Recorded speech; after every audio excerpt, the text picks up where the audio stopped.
My name is Lidia Budgor. My name from home, Lola Gryngras. I was born in Lodz, Poland. We had 9 people in our apartment, 5 siblings including me, and I was the 14-year-old who didn't look Jewish. September 1st, 1939.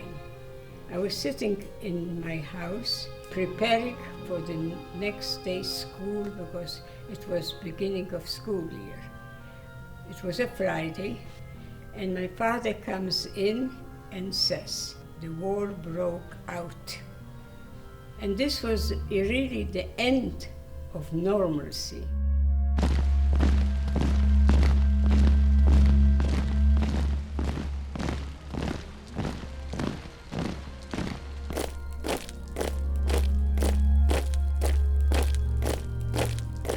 Once my father went out and he was caught and his beard was cut off. He was completely beaten up.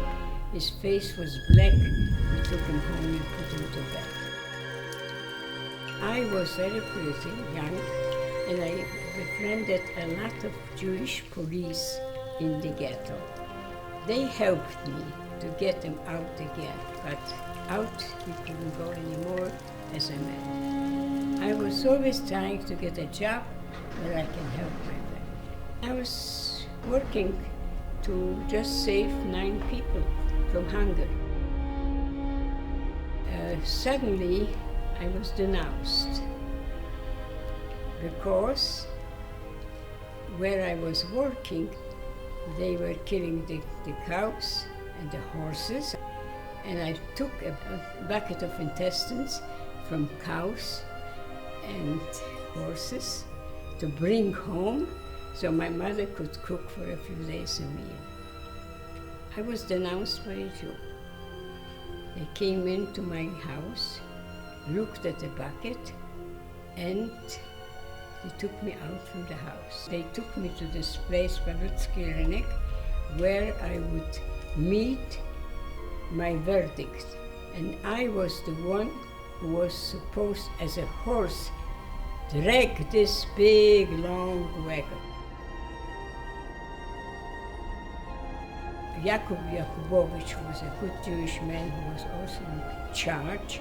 So he said, the decree is finished, we're not going to do it. When I was walking out from that place, I got a loaf of bread from him.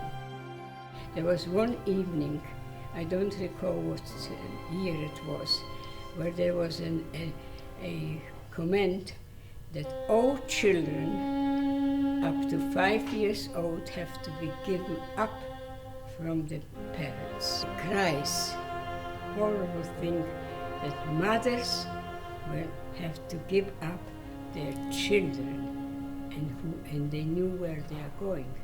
We knew that they are going to be killed. It was a horrible night, a horrible day.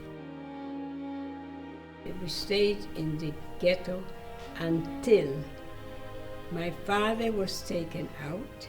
I saw him across from a wire where he was sitting with the hands up. And this is the last time I saw him. My mother and the siblings were still with me. They took us to the cars. We already knew what's going on and where the other people died.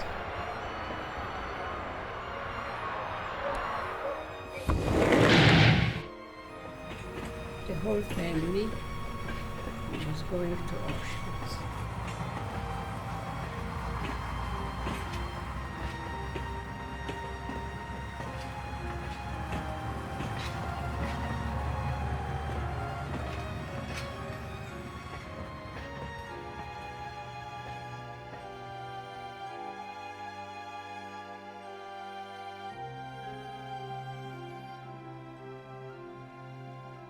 The minute we came to Auschwitz, which was about 2 or 3 days, The children were taken right away from the arms of the mothers and thrown into the gas chambers. And my little brother ran over to my mom. He was very fond of my mother. He gave away his rations, everything. And the last minute I saw, he kissed the cheek of my mother. My little girl, one of them, got my hand and said to me, "Sister, will it hurt you?" A child who knew where she's going can ask me if it will hurt her. This was the end. I always cherished the moments that I was with my whole family to the very end, because people didn't have that luck.